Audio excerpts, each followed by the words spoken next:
Hi guys, it's Stefan and welcome to my channel.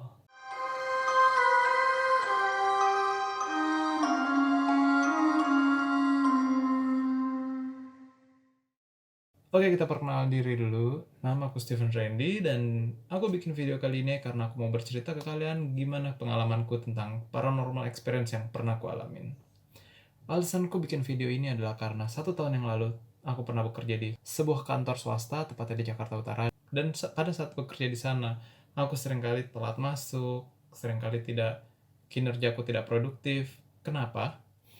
Karena setiap malamnya aku tidak bisa tidur. Dan setiap malamnya itu aku selalu diganggu sama makhluk-makhluk yang tidak bisa kita lihat dengan kasat mata.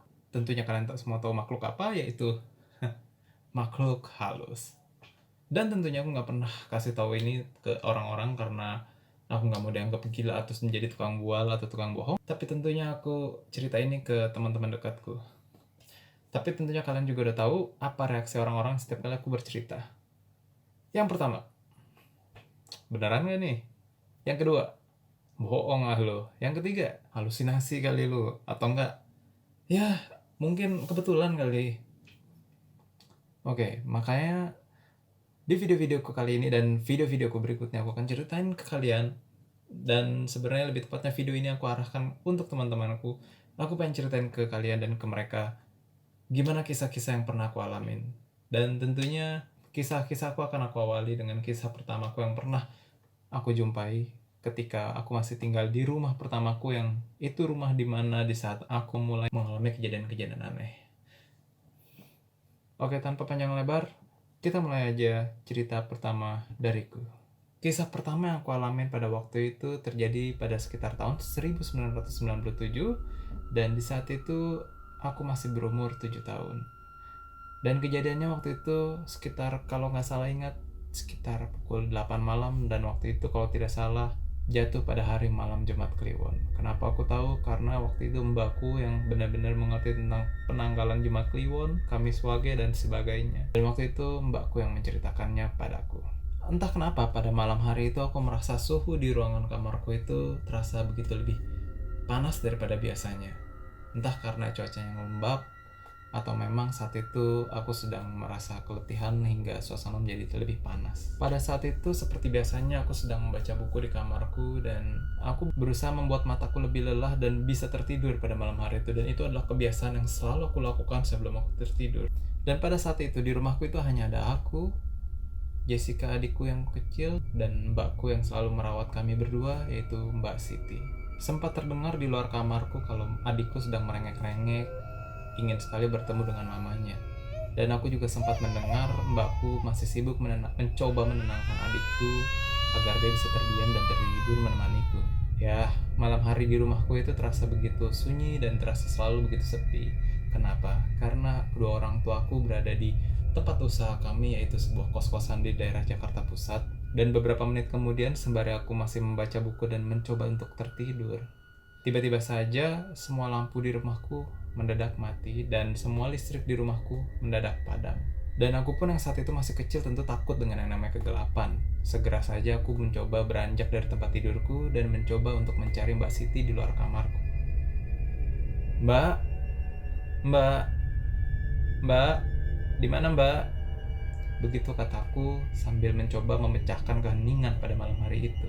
Dan dari kejauhan aku sudah melihat mbakku yang berada tepat masih ada di kamar mamaku. Belum sempat aku mencoba mendekatinya, aku melihat dari kejauhan mbakku itu seperti sedang berbicara dengan seseorang. Dan padahal aku yakin di rumahku saat itu hanya ada aku, adikku, dan mbakku. Dan saat itu aku mencoba memperhatikan apa yang sedang mbakku lakukan sebelum benar-benar mendekatinya. Siapa itu? Jangan ganggu anak ini. Pergi kalian. Begitu kata mbakku sebelum aku berusaha untuk mendekatinya, dan aku mencoba menunggu apalagi yang ingin dikatakan mbakku terhadap sosok seseorang yang berada di depannya itu.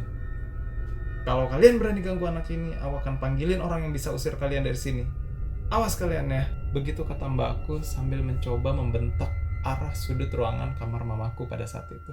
Jadi begini posisinya, ini aku, ini mbakku, dan dia sedang berbicara di sudut kamar kosong yang aku lihat tidak ada siapa-siapa pada saat itu. Ya, dan kontan saja aku bertanya kepadanya dari kejauhan itu. Mbak, mbak ngomong sama siapa mbak? Ada lilin nggak mbak? Begitu kataku sambil mencoba bertanya di mana lilin disimpan sama Mbak Siti pada saat itu. Dan yang kulihat adalah Mbak Siti tiba-tiba menjadi kaget. Dia menoleh langsung ke arahku dan langsung menyamperin aku dan langsung mengajakku masuk ke dalam kamarku. Udah, ayo, sini tidur. Begitu katanya sambil buru-buru menyeretku. Mbak tadi ngomong sama siapa mbak? Ada orang ya? Aku tanya begitu ke mbakku sambil berbisik. Dan Mbak Siti menjawab, bukan siapa-siapa, udah gak ada siapa-siapa. Begitu kata mbakku sambil terdengar dengan nada yang lebih sedikit emosi. Dek Jessie bobo ya, ayo tidur. Ayo Dek Jessie bobo ya. Begitu kata mbakku sembari menutup pintu dan menguncinya, dan dia masih berusaha mencoba menenangkan adikku yang masih terdengar sangat meraung-raung ingin bertemu dengan mamanya. Tapi pada saat itu, di tengah kebisingan suara adikku yang masih menangis dan ingin bertemu dengan mamanya, saat itu aku ingat, aku mendengar suara anak kecil seperti sedang bermain di depan kamarku. Aku sedikit mendengar suara samar-samar seperti dua anak kecil yang sedang berlarian dan menyenggol pintu kamarku. Sontak saja aku langsung bertanya kepada mbakku, Mbak denger gak tuh di luar kamar kita ada anak kecil yang lagi main ya? Mbak tadi ngomong sama anak kecil. Begitu tanya aku ke Mbak Siti pada saat itu. Nah, bukan. Mungkin itu suara tetangga kita kali. Begitu kata Mbak Siti sambil mencoba menyalakan lilin di dalam kamarku itu. Seketika lilin di kamarku itu menyala, aku memang tidak lagi mendengar suara tertawa dan tuh suara bermain anak kecil di depan pintu kamarku. Tapi yang terjadi malahan, aku mendengar suara-suara anak kecil itu berada di dalam kamarku. Dan dengan kaget saat itu aku langsung mencari sumber suara tersebut. Aku merasa pada saat itu, suara tetangga, tapi kenapa begitu dekat dari kamar ini? Sembari aku mencari arah sumber suara tersebut, tiba-tiba lampu lilin yang sudah dinyalakan Mbak Siti itu bergerak-gerak sendirinya seperti sedang dimainkan, seperti sedang dihempas-hempaskan dengan tangan, seperti ini. Lilin itu terus bergoyang, dan aku merasa aneh, karena tidak ada yang memainkan lilin itu. Dan aku mencoba merasakan suhu di sekitar lilin itu, dan memang tidak ada angin sama sekali. Tapi, kenapa lilin itu bergerak-gerak sendirinya? Dan aku masih bisa mendengarkan suara ketawa kecil seperti sedang bermain-main di sekitar lilin itu. Suaranya terdengar terkadang keras, terkadang samar-samar. Di saat aku mendengarkan suara tertawa anak-anak kecil sedang bermain, tidak kalah juga adikku semakin menangis meraung-raung. Saat itu memang suasana gelap sunyi, tapi juga bising sekali karena adikku terus saja meronta-ronta dan meraung-raung.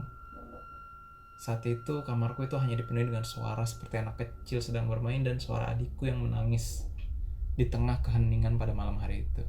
Dan belum sempat pertanyaanku itu terjawab, kejadian mengerikan pertama kali yang benar-benar aku ingat dalam hidupku mendadak saja terjadi. Tiba-tiba saja aku mendengar suara piano organ yang biasa aku mainkan di kamar mamaku yang berada di atas meja kamar mamaku. Tiba-tiba saja berbunyi cukup merdu tapi juga mengerikan. Dan sampai saat ini aku masih benar-benar hafal nada dan lirik yang dimainkan. Entah kenapa suara piano tersebut mampu membuat adikku seketika terdiam. Jangankan adikku, aku dan Mbak Siti langsung terdiam mematung. Suara piano itu memang merdu, tapi sangat-sangat membawa pesan yang sangat mengerikan. Suaranya begitu merdu dan juga lirih, seperti membawa pesan agar kita semua diam dan tidak membuat keributan pada malam hari itu. Bukan pesan yang ingin menenangkan, tapi pesan yang ingin membuat kita semua ketakutan dan terdiam. Sontak saja aku langsung bertanya ke Mbak Siti, Mbak, kok pianoku bunyi ya? Begitu kataku ke Mbak Siti dengan ucapanku yang tentu saja gentaran pada saat itu. karena itu di luar logikaku pada saat itu. Walaupun aku masih bisa berpikir apakah pianoku itu rusak, tapi sepertinya tidak mungkin rusak dengan sebuah irama yang benar-benar begitu menakutkan. Dan mbakku sama sekali tidak mampu menjawab pertanyaanku, namun dia memberikan isyarat. Dia menggelengkan kepalanya sambil memberikan isyarat untuk tetap diam. Begitu kata mbakku ke aku. Dan langsung saja aku mengetahui kalau dia benar-benar sedang ketakutan pada saat itu. Tidak berhenti sampai di sana, aku memberanikan diri untuk mencoba membuka pintu dan aku ingin melihat apa yang terjadi di luar sana. Awalnya mbakku tidak menyetujui rencana itu, namun karena aku mencoba memaksakan diri, mbakku akhirnya menemaniku untuk melihat lebih jauh apa yang sedang terjadi di kamar mamaku itu. Dan ku buka saja pintu kamarku dan sedikit mengintip keluar apa yang sedang terjadi di kamar mamaku. Ku beranikan keluar sedikit demi sedikit hingga aku bisa melihat dengan jelas. Dan tak kusangka itu momen pertama di mana aku melihat suatu sosok bentuk yang menyerupai asap, menyerupai uap berwarna putih, besar dan berwujud seperti wanita. Karena aku lihat dari rambut yang panjang hitam, seperti sedang memainkan piano itu dengan badan yang membungkuk. Dan ku bisa lihat tangannya itu seperti luka-luka sedang memainkan pianoku. Wujudnya itu benar-benar seperti uap yang menghasilkan energi yang redup, seperti transparan hologram, namun juga seperti uap. Dan saat itu aku benar-benar ngeri. Bukan ngeri karena wujudnya, tapi karena bentuknya yang cukup besar dan mengerikan. Dan di tengah ketakutanku itu aku merasakan ada yang menepuk bahuku.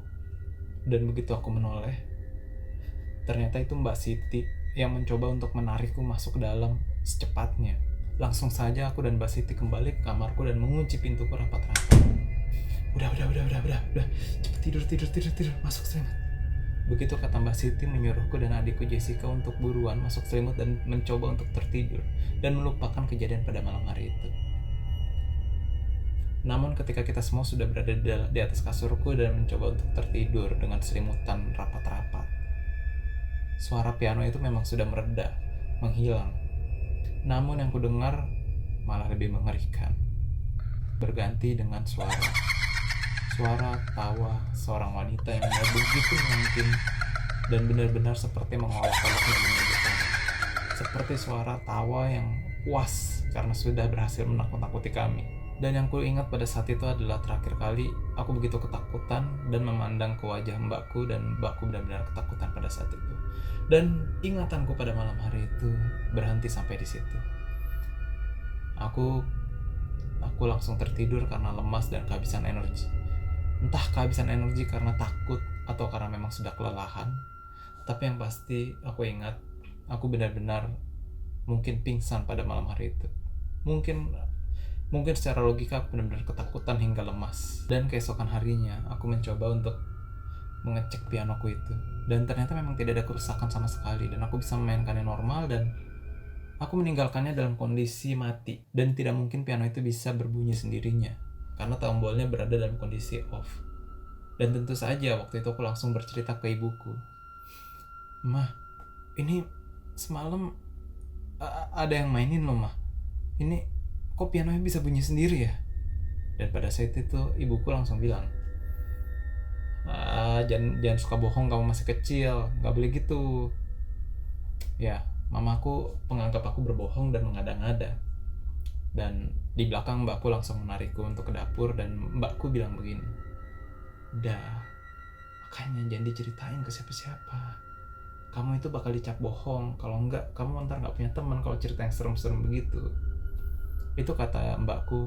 Dan sampai sekarang aku menganggap nasihat itu memang masuk akal, karena memang banyak juga yang memang menganggap aku kalau bercerita itu selalu yang horor-horor. Apakah memang aku ini mengada-ngada atau aku memang malah sumber negatif? Aku takut dianggap seperti itu.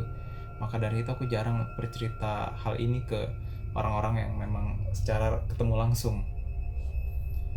Dan kupikir pada malam hari itu adalah hari pertama dan terakhir aku mengalami hal kejadian seperti itu. Tapi tak disangka itu menjadi awal dan yang mengawali hari-hariku berikutnya untuk bertemu yang lebih parah daripada itu. Dan ternyata sosok yang mengganggu kami pada malam hari itu akan muncul lagi di kemudian harinya dan di kemudian harinya. Di video berikutnya, aku akan menceritakan kalian dari pengalaman Mbak Siti pada malam hari itu. Apa yang diketemui Mbak Siti dan apa yang dirasakan Mbak Siti pada malam hari itu. Dan apa juga yang terjadi setelah aku tertidur. Dan video kali ini cukup sampai di sini. Buat kalian yang suka dengan kisahku, boleh di like dan share ke teman kalian, dan jangan lupa subscribe agar kalian bisa tahu kapan video berikutnya akan ku upload. Oke, sampai jumpa di video berikutnya. Bye bye.